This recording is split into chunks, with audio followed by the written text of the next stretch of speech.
All right, here we are, Gospel of Matthew, Matthew for Beginners. This is lesson number 9, entitled Ministry to the Many and Ministry to the Few. If you're following along in your Bibles, it is chapter 13, Matthew chapter 13, and we're doing narrative number 4. In chapters 13 to 17 of Matthew, we find the fourth narrative. And we also get the final information concerning Jesus' ministry in the northern part of the country, around his birthplace and his adult dwelling place. After this here, what we're going to be discussing today, he will go up to Jerusalem and that particular area to continue his ministry. What we're going to be going over today also is the last of the great miracles recorded by Matthew. There are going to be a few more miracles to come, but the final miraculous signs of his divinity will be performed here among the people of his hometown. The feeding of the 5,000 and then the feeding of the 4,000, especially for his chosen disciples, certain miracles that he would do for his apostles, the walking on water, healing and casting out of demons, the transfiguration, the paying of the tax with a coin found in the mouth of a fish. Those are private miracles that only his apostles were witness to. There's even the healing of a Gentile woman's daughter as an act of compassion, and also as a sign of things to come when the gospel will be brought to all and not to the Jews only. So after his Galilean ministry in the north, in this section, Jesus will then go to the south towards Jerusalem and finish his ministry there. And when he gets to Jerusalem, he will do more teaching. Of course, there'll be more confrontations with the Pharisees, the triumphal entry into Jerusalem, the judgment on Jerusalem and the prophecy, and then followed by his passion, what we refer to as his suffering and death and then resurrection. However, so that's all to come, but for now, while he is in the safer and more familiar surroundings of his hometown, Jesus establishes, especially with his disciples, his identity, and he begins to prepare them for the rejection that he's going to suffer at the hands of the leadership and also at the hands of the people when they eventually go to Jerusalem. All right, so let's begin with chapter 13. I don't normally read a lot of these sections, hoping that you're going to read ahead, but I do want to read this section here in Matthew 13, beginning in verse 53. It says, when Jesus had finished these parables, he departed from there. He came to his hometown and began teaching them in their synagogue, so that they were astonished and said, where did this man get this wisdom and these miraculous powers? Is not this the carpenter's son? Is not his mother called Mary, and his brothers James and Joseph and Simon and Judas, and his sisters, are they not with us? Where then did this man get all these things? And they took offense at him, but Jesus said to them, a prophet is not without honor except in his hometown and in his own household. And he did not do many miracles there because of their disbelief. At that time, Herod the Tetrarch heard the news about Jesus and said to his servants, this is John the Baptist. He has risen from the dead, and that is why miraculous powers are at work in him. For when Herod had John arrested, he bound him and put him in prison because of Herodias, the wife of his brother Philip. For John had been saying to him, it is not lawful for you to have her. Although Herod wanted to put him to death, he feared the crowd because they regarded John as a prophet. But when Herod's birthday came, the daughter of Herodias danced before them and pleased Herod so much that he promised with an oath to give her whatever she asked. Having been prompted by her mother, she said, give me here on a platter the head of John the Baptist. Although he was grieved, the king commanded it to be given because of his oaths and because of his dinner guests. He sent and had John beheaded in the prison. And his head was brought on a platter and given to the girl, and she brought it to her mother. His disciples came and took away the body and buried it. And they went and reported to Jesus. The reason I read this here is because I want you to see the nature of the rejection that Jesus is suffering at this point. First of all, there's the rejection by his own hometown in Nazareth. And then added to that is the killing of John the Baptist by Herod at the national level, which spells out his own ultimate rejection by the people. In other words, when your own hometown rejects you, and then when John the Baptist is killed, today we would say, uh-oh, the writing is on the wall, so to speak. The people who knew him best and witnessed not only his teachings and his miracles, but also his pure life, completely reject him, even his family in Nazareth. And then Herod at the national level, who believed John to be a prophet, and Herod knew that John was very popular with the people, and he also knew John's connection with Jesus and had him killed anyways. So that was a clear signal to Jesus of Herod's lack of faith, obviously, and not only that, but his contempt. It doesn't matter what the people think. It doesn't matter that he's popular. It doesn't matter even that I think maybe he's a prophet. He had him killed anyways.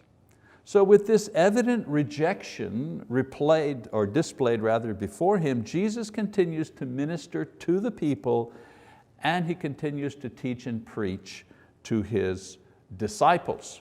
So the point I'm making is, despite the rejection, despite things are starting to get uphill, things are starting to get difficult, Jesus continues in his ministry to the masses, to the many, and his ministry to his disciples, or most specifically his apostles, ministry to the few. So let's look at the ministry to the masses that he continues to do during this time. Matthew records in this section Jesus' compassionate care for the people. He doesn't record any parables or sermons in this part, only his benevolent ministry for the people who came out to him for help and for healing. And so if you have your outlines, I give you outlines, where we outline the content of the material that we're covering from lesson to lesson. So if you're following that, you'll see there's the feeding of the 5,000, who had followed him out to the wilderness when he had gone out to pray following the death of John.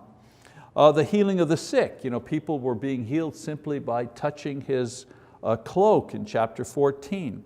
The healing of the Canaanite woman's daughter who came to him begging for help. Jesus reminding her of his primary mission to the Jews first, but she appeals to his mercy and is immediately rewarded. Read about that in chapter 15. We see him healing the blind and the lame, those who cannot hear or speak, those who are crippled, those who were brought to him by others for help. He heals them all, cares for all of them, chapter 15. And then there's the feeding of another group who had followed him for teaching and for healing in chapter 15. And then the healing of an epileptic boy upon the father's desperate request. In verse 17, famous things that the father says, I believe, but help my disbelief, that section. Jesus heals his son. So many of these people ultimately rejected him, but Jesus continued to demonstrate his divine nature through miraculous healings in the compassionate service of the people who needed help and who came to him. Another section that we're going to look at is the responses that Jesus makes to his accusers. So all of these things are happening at the same time.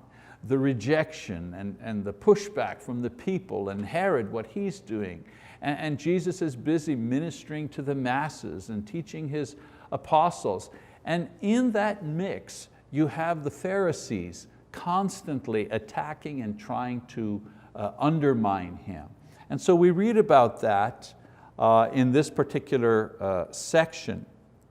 Now, the rejection that he suffered, of course, was spearheaded by the Pharisees and also the priests, the Sadducees, who, despite seeing the miracles and hearing the teachings, they refused to accept the conclusion that these things pointed to. Instead, they wanted to discredit and to destroy Jesus in order to protect their position and of course to hide their own selfishness and sinfulness. They themselves did not teach with the authority, certainly not with the authority that Jesus had, and they twisted the scriptures to their own advantage.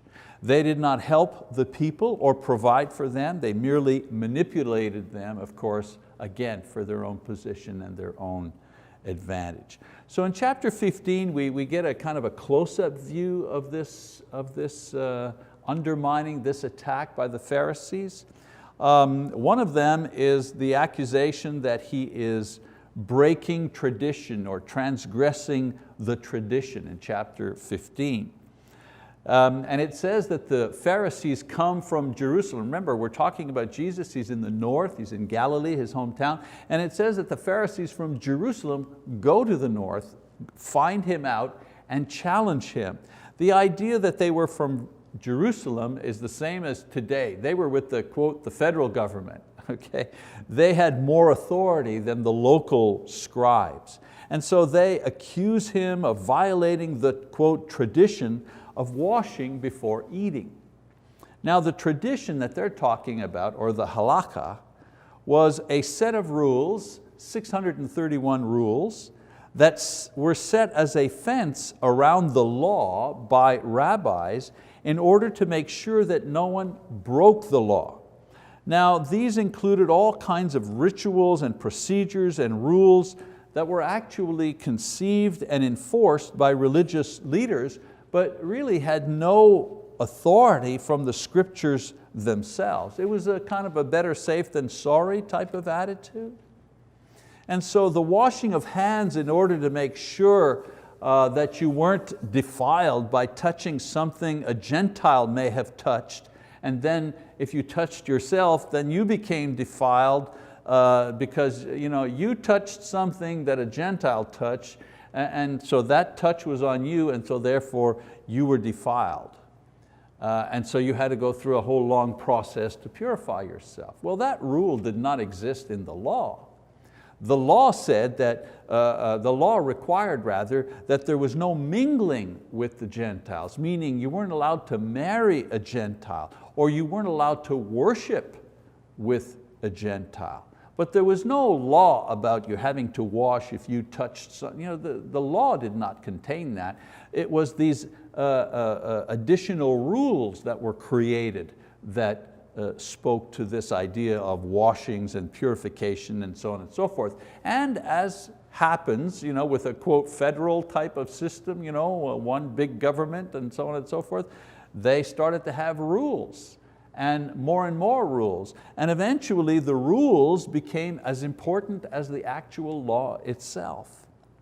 Jesus, of course, brushes aside their accusations by confronting them with how their traditions actually broke the very law that they were trying to uphold. And he doesn't talk about the washing, he talks about another subject. And we read about that in chapter 15. Again, I'd like to read these verses. He says, "And Jesus answered and said to them, 'Why do you yourselves transgress the commandment of God for the sake of your tradition? For God said, honor your father and mother, and he who speaks evil of father and mother is to be put to death. But you say, whoever says to his father or mother, whatever I have that would help you has been given to God.'"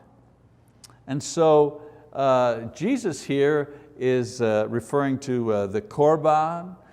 He's talking about a tradition that permitted them to avoid caring for their parents by saying to their parents that, you know what, the money that I've got that should be going to help you in your old age, I've already committed that to the temple. That money's committed. It was in their possession, but they would say, I'm committing it to the temple, so therefore I really can't give it to you, all right? And then of course when the parents died, they would uncommit the money and then use it. So Jesus is calling them on this. He accuses them of breaking the law, which required them to care for their parents, to honor their parents. That was what the law said. So he accuses them of breaking the law by hiding behind their tradition in order to cover their greed. So in the end, Jesus responds to their earlier accusation by explaining that men are defiled or made impure not only by, they're made impure not by what goes inside of them, by food or touching something, but by what comes out of them, lies and adultery and greed and so on and so forth. And by implication, he condemns the Pharisees of impurity and defilement because of what came out of them. And what came out of them were these greedy attitudes in respect to the care of their parents.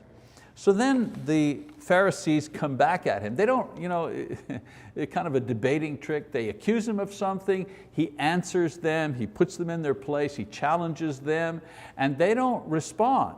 They simply move on to something else. And so that's a kind of a debate maneuver. Don't answer the question, just make another thing. So now what they do is they ask for a sign.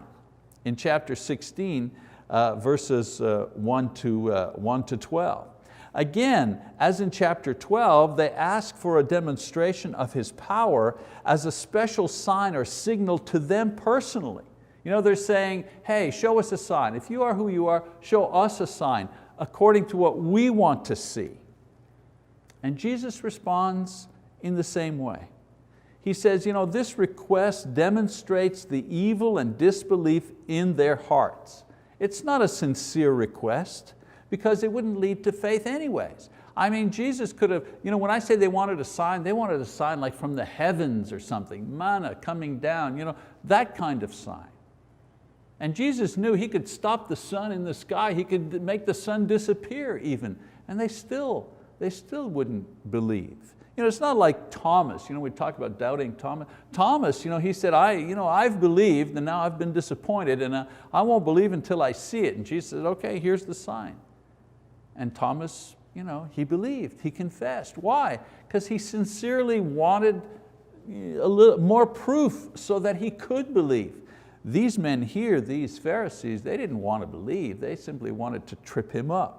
So he does answer them though. He tells them what sign to look for, the sign of Jonah, in other words, the resurrection.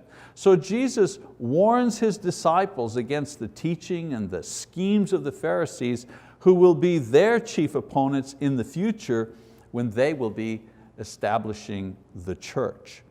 So we've got the ministry to the many, right? The healings and the turning the feeding of the 5,000, the 4,000, so on and so forth. We've got the one-on-one, if you wish, debate, attack of the Pharisees, Jesus dealing with them. And now we move to the ministry to the few. And this is Jesus' ministry to His apostles. And He does this in a variety of ways. He does it through miracles, walking on water, if you wish. The first one is the walking on water, famous miracle, famous, I should say familiar one. Matthew 14, we know the story. Jesus sees them having trouble in the storm. They're rowing across the lake and He comes to them walking on the water, and Peter leaves the boat and he walks on the water also for a time. And of course he doubts and he learns an important lesson of faith. But the thing that's really interesting about this story here is that in verse 33 of Matthew 14, it says that once that Jesus comes back into the boat with Peter and the storm is calmed and so on and so forth, all of the apostles in the boat began to worship Him. Not just Peter. All of them confess Him to be God's Son. His great personal miracles to build the faith of His disciples are demonstrated here by Matthew. And then the other miracle, again, ministry to the few, is the transfiguration. Not even all the apostles are there. Only a few apostles see this one in Matthew 17. 3 of them, Peter, James, and John, they witness the visual brightness of Jesus' divine nature and His ability to communicate beyond time with Elijah and Moses. And we've said before, why Elijah and Moses? Why not someone else? Because Elijah and Moses represent something. Moses represents the law. Elijah represents the prophets. And remember, Matthew is writing specifically with Jews in mind. And Jews will not accept who the Messiah is unless the Messiah comes according to the law and the prophets. And so Elijah and Moses represent the prophets and the law. Now Luke in his, we're not studying Luke, but Luke adds a little more information to this particular episode. He records that they spoke of His crucifixion that was to come. And then in this scene of the transfiguration, the voice from heaven confirms Jesus' role as one who fulfills all law and prophecy. To a Gentile, this would mean nothing. It would not be important to a Gentile. But if you were a Jew, it would be very important that the one you thought was the Messiah actually fulfilled all the things written about the Messiah by the prophets and in the law. So the instruction to hear Him, when the voice comes in the cloud and says, hear Him, this means you need to listen to Jesus, not just to Jesus, but to Jesus as the final word of prophecy, the final word of the law. And then the other miracle, again, to the few, the coin in the fish in Matthew 17 as well. Peter is asked by someone, how come you don't pay the temple tax? You think you're better than us? And another way of trying to corner one of the disciples. And of course Peter says, oh sure we do. He tries to get out of it, tries to bluff his way out of it. And Jesus knows. And Jesus tells Peter to go fishing, and he'll catch a fish, and there'll be a coin in the mouth of the fish in order to pay the temple tax for both he and the Lord.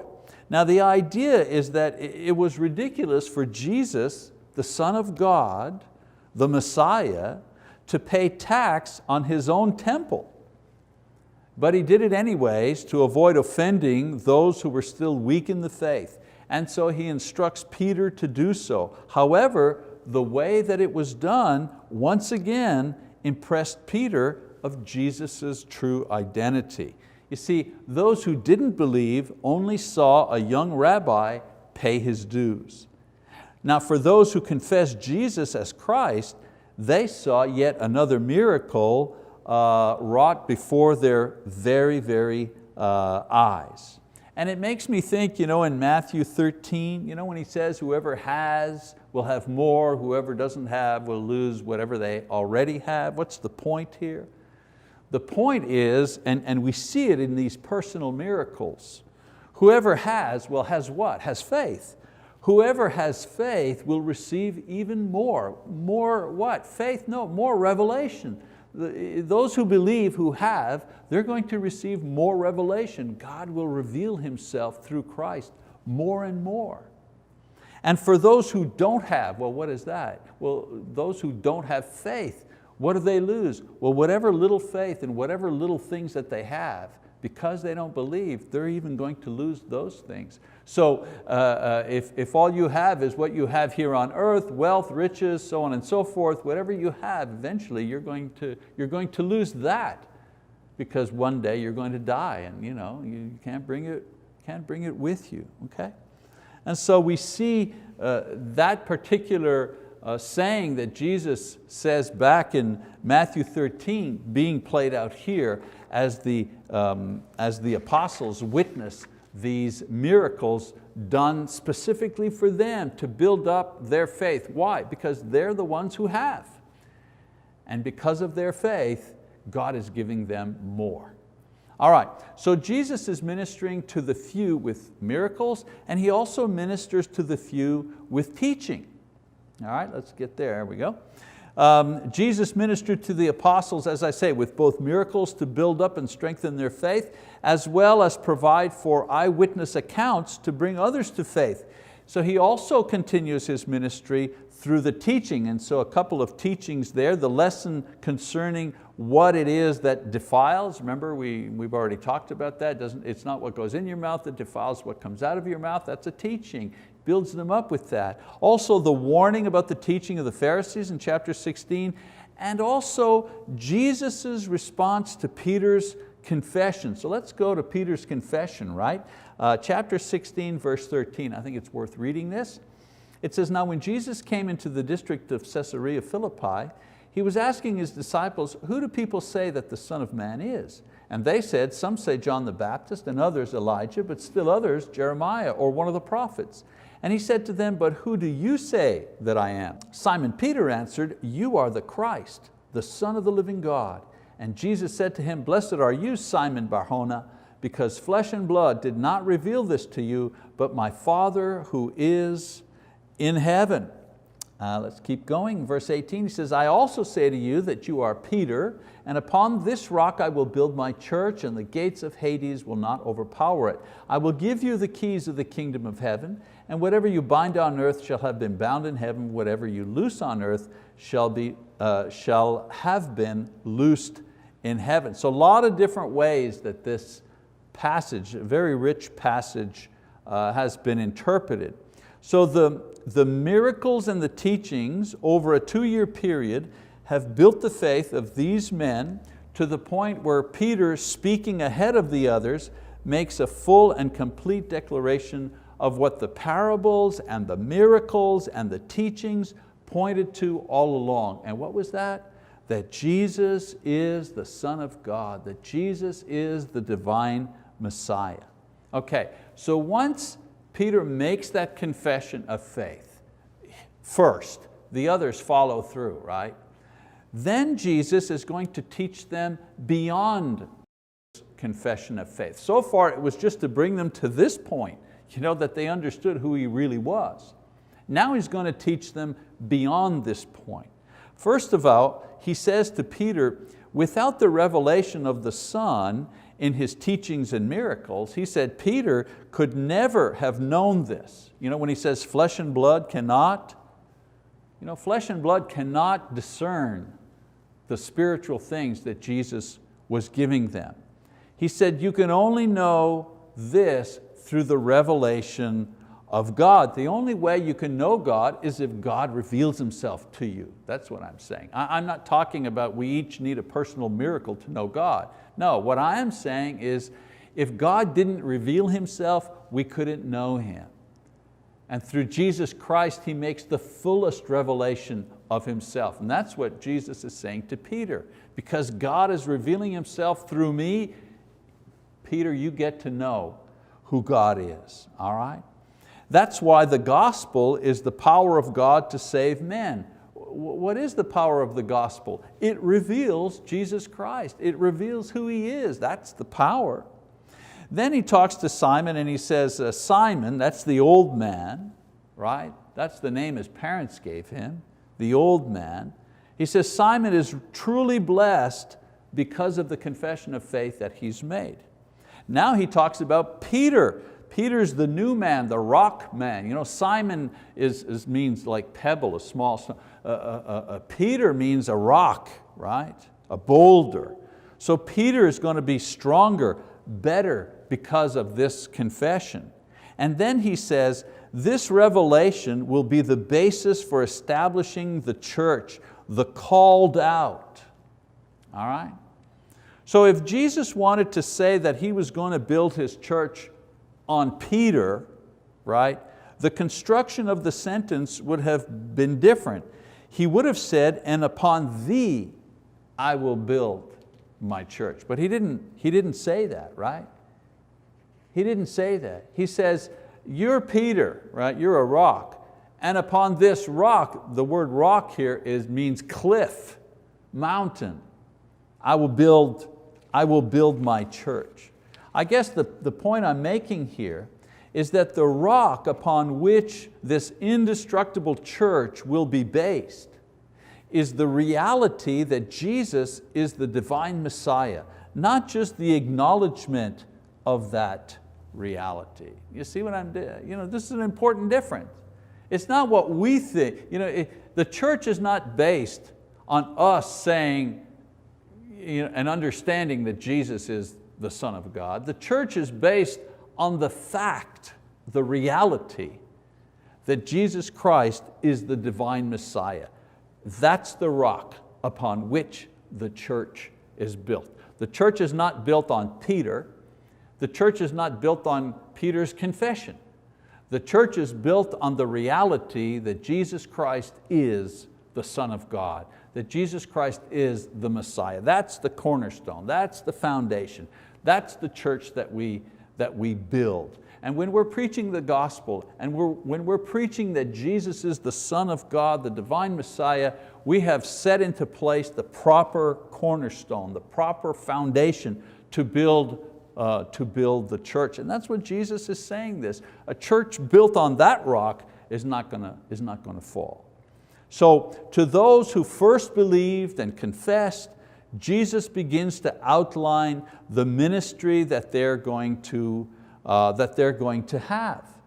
And the ministry that they're going to have, he talks about the keys of the kingdom. I give you the keys of the kingdom. The keys of the kingdom is the ability to open the doors of the kingdom of heaven. Well, how do you open the doors of the kingdom of heaven? Well, what's the key? Well, it's the gospel. The gospel is the key. The message that they preach and the message that is received by the people, that's what opens the door to the kingdom of heaven. So what are the keys that Jesus gives to the apostles? Well, He gives them the gospel, right, number one, and He gives them the empowering of the Spirit to do miracles in order to confirm that what they were saying about the gospel was actually true.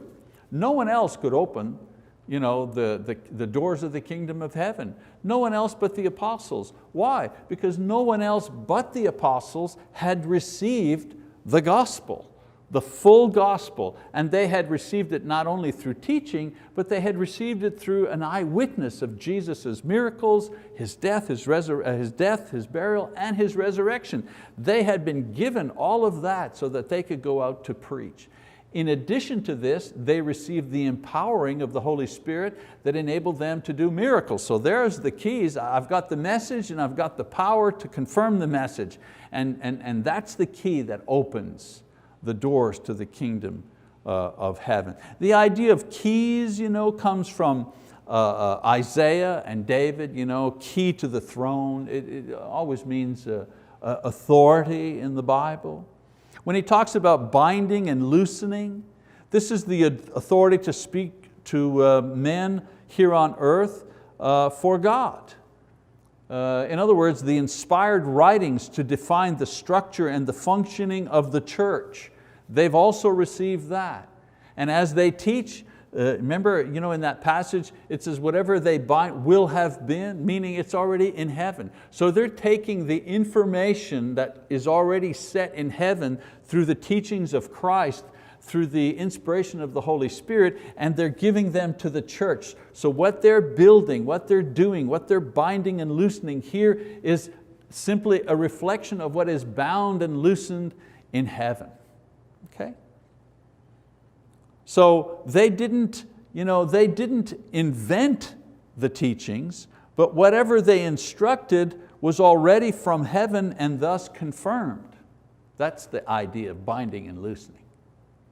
Some people have interpreted that to mean that apostles and then preachers and other religious leaders have a right to change things, do things, and I have the right to bind. No, the binding and loosening, the only reason that whatever is bound on earth is bound in heaven is because it's already in heaven. And if you loosen it here, the only reason you have the authority to loosen it here is that it's already loosened in heaven. That's the point. Now there are many varied interpretations, but in summary and in context of all that followed in their lives, these points explain well the meaning of Jesus' promise. He promises them. Now he teaches them beyond their recognition that He is the Son of God. Okay, He says, you're going to build the church on this rock, that I am the Son of God, the Messiah. And as you build it, what you build here, what you loosen and what you bind, what you build here is already in heaven. Okay? Don't worry, it's already in heaven. In other words, you can speak with authority because you are speaking from the authority of God as the Holy Spirit inspires you. And then He not only goes beyond Peter's confession to tell them what they will be doing, the essence of their ministry later on. He also goes on to give a prophecy concerning His crucifixion.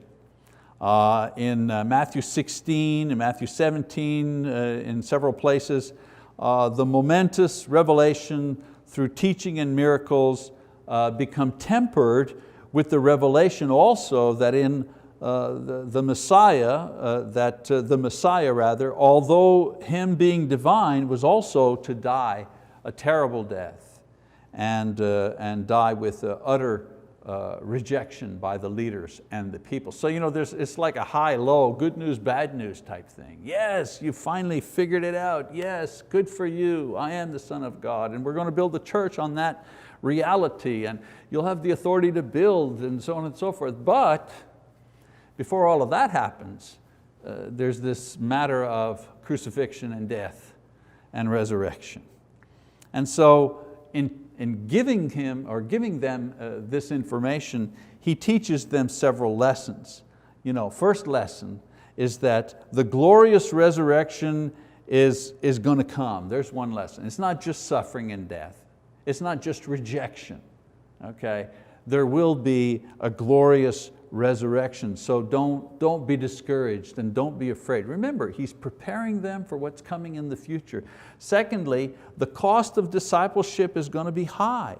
In Matthew 16, 24 to 26, think before you commit. Realize that yes, it's all going to happen, but it's not going to be easy. And then He tells them that despite everything that happens, everything that I have done, everything that you will do will be according to the prophets. In other words, I go back, Matthew's talking to Jews. And so he's talking also, the apostles were Jews, but Matthew's audience is also the Jews. And he's saying all of this here, the Messiah is divine, that the Messiah would die and the Messiah would resurrect or would be rejected, so on and so on. All of this that Jesus is saying to His apostles is also according to the prophets. And so for the apostles, it's a way to encourage them. Don't worry, you're doing the right thing because what you're doing has all been spoken of by the prophets. For those reading Matthew's record, he's saying to them at this point, everything that Jesus said and everything that Jesus did was according to the prophets, and thereby establishing His legitimacy in the eyes of His Jewish readers. So with a mixture of faith in Him as the divine Messiah and the knowledge of His impending cross, they are now ready to leave home and head for Jerusalem for the last time in order to face the unbelieving leaders and the difficult crowd and of course the terrible cross that He must go to. All right, we're going to stop here in this particular section. Next week, encourage you to read discourse number 4, and that'll be Matthew chapter 18 verses 1 to 35. We'll be covering that. All right? Thank you very much for your attention.